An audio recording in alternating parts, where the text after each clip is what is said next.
Nous conviendrons que l'art de la fortification nous est aussi réputé que la sauvagerie ne l'est de nos frères de Fenris. Mais il n'est de qualité que celle que l'on partage. Je me fais donc l'humble artisan de ce manuel à destination des nobles de cœur et des forts de bras désireux de défendre le grand œuvre de l'empereur, loué soit son nom. Nous y aborderons, en lumière de mes connaissances, l'art sacré de la fortification, en des lettres qui conviendront même aux plus modestes des commandants. Il y sera fait mention, avec la sûreté de termes qui s'y a à tel ouvrage, des matières et des actions, dans l'ordre qu'il convient, pour produire une ligne de défense impliquant la fierté de l'empereur et l'effroi de ses ennemis.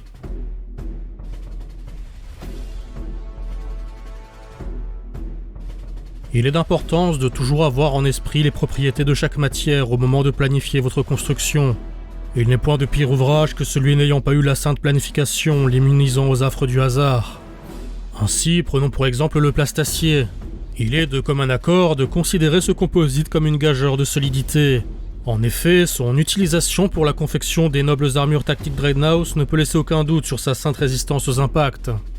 Il est de même hautement flexible et possède une forte résilience aux impacts d'obus et aux tirs directs, le rendant tout à fait idoine à l'idée que l'on se fait d'une fortification. Grave erreur qu'il convient de ne pas commettre.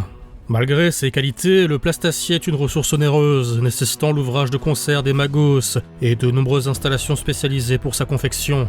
Il s'avère ainsi peu adapté aux travaux à vocation éphémère, tels que le sont par définition les tranchées et bastions d'une ligne de front.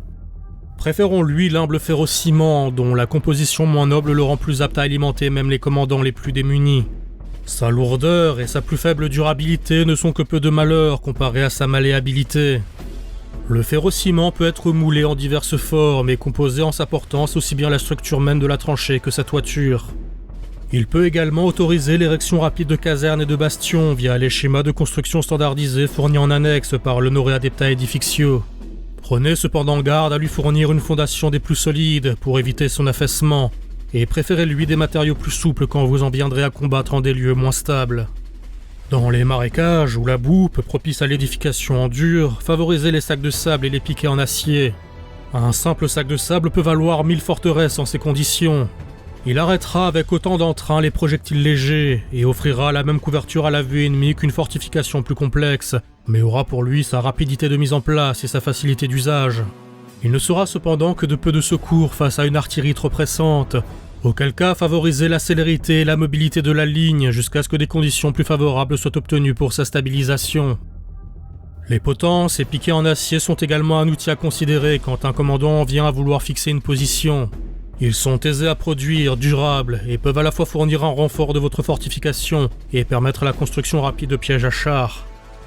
Il n'est cependant nulle fortification qu'un assaut volontaire ne saurait prendre. Il est donc important d'empêcher l'assaut en premier lieu.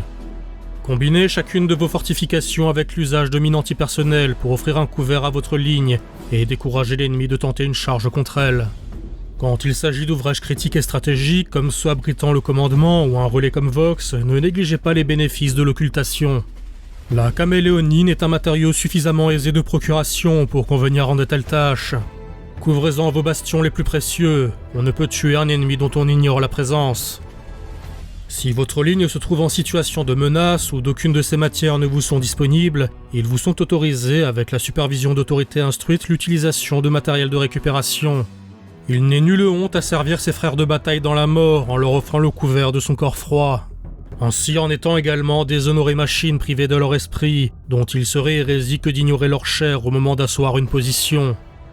Soyez cependant au fait des risques encourus par l'utilisation peu avisée du matériel ennemi.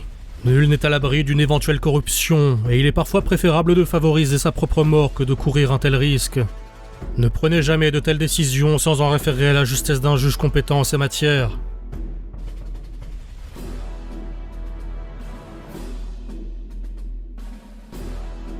Les instruments requis pour cette tâche sont variés et de diverses utilités. Des pelles et des pioches permettront l'excavation initiale, tandis que des scies à plasma et des marteaux seront employés pour le travail de l'acier et du bois. Les perceuses électriques faciliteront la fixation des plaques de plastacier et des autres éléments ponctuels. L'usage de l'équarret manipulé par un compétent garantira l'exactitude de nos constructions, et les cordes de mesure nous aideront à respecter les dimensions établies. Enfin, armure et protection assureront la sécurité de nos valeureux ouvriers, de sorte à ce qu'ils ne sacrifient point leur vie avant l'achèvement de leur devoir. Évitez autant que la raison l'ordonne l'usage de serviteurs en ces tâches. Un commandant peu avisé pourrait y voir une économie de ressources et de périls, mais il est de commun savoir que ces âmes damnées ne sauraient fournir qu'un travail médiocre et outrageant envers l'art noble de la fortification.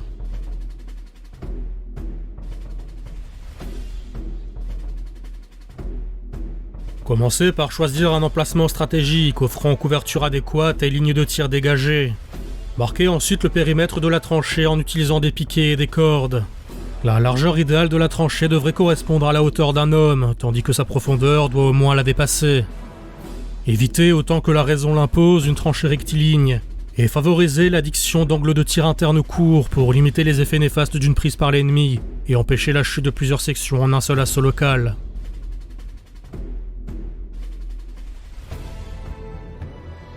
Avec les outils adéquats, procédez à l'excavation selon les marques préalablement tracées.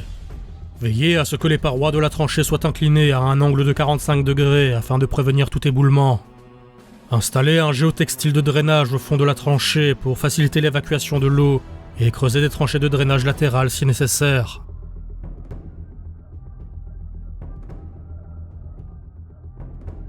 Des planches de bois traitées doivent être installées contre les parois de la tranchée et fixées avec des piquets en acier, assurant ainsi une stabilité structurelle, et ce si le temps manque pour une structure en ferrociment consacrée.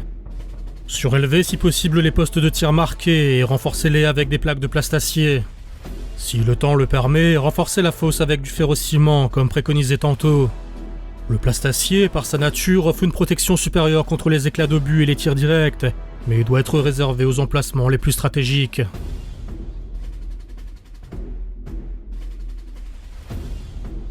L'usage de blocs standardisés de ferrociment est recommandé. Sinon, construisez les parapets en empilant des sacs de sable le long des bords de la tranchée, atteignant une hauteur d'au moins 2 coudées. Intégrez des créneaux dans ces parapets en laissant des ouvertures régulières, renforcées par du grillage métallique pour une protection supplémentaire.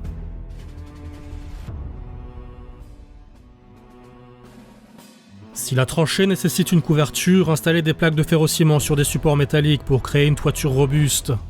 Cette structure protégera les occupants contre les tirs d'artillerie et les intempéries. Déployez ensuite des filets de camouflage au-dessus de la tranchée et de ses environs pour la dissimuler des attentions de l'ennemi.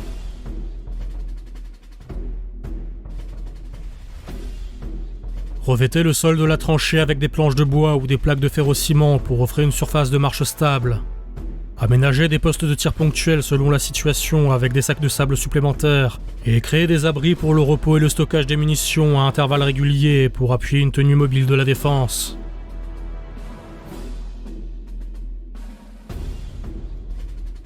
Posez des câbles de communication le long de la tranchée pour permettre une coordination efficace entre les différentes sections et favoriser ces méthodes locales au réseau comme Vox, plus aisément audibles par l'ennemi. Prévoyez plusieurs sorties de secours et des échelles pour faciliter une évacuation rapide en cas d'urgence. Offrez multiples accès à la logistique pour alimenter la lignée en retirer les rebuts.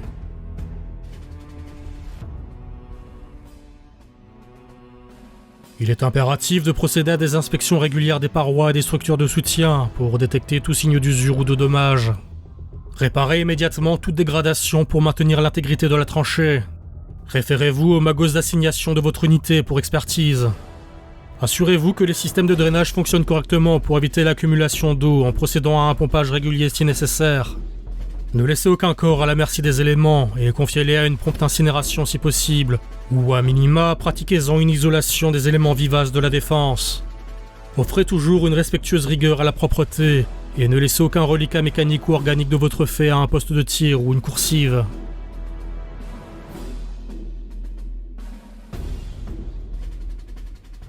La construction d'une tranchée fortifiée demande une planification méticuleuse et une exécution rigoureuse. En suivant ces instructions avec diligence, vous serez en mesure d'ériger une structure défensive solide, capable de résister aux rigueurs du combat et de protéger efficacement ses occupants. Que ce traité vous guide dans votre noble tâche, et que la forteresse que vous bâtirez soit un rempart inébranlable face aux ennemis de l'humanité.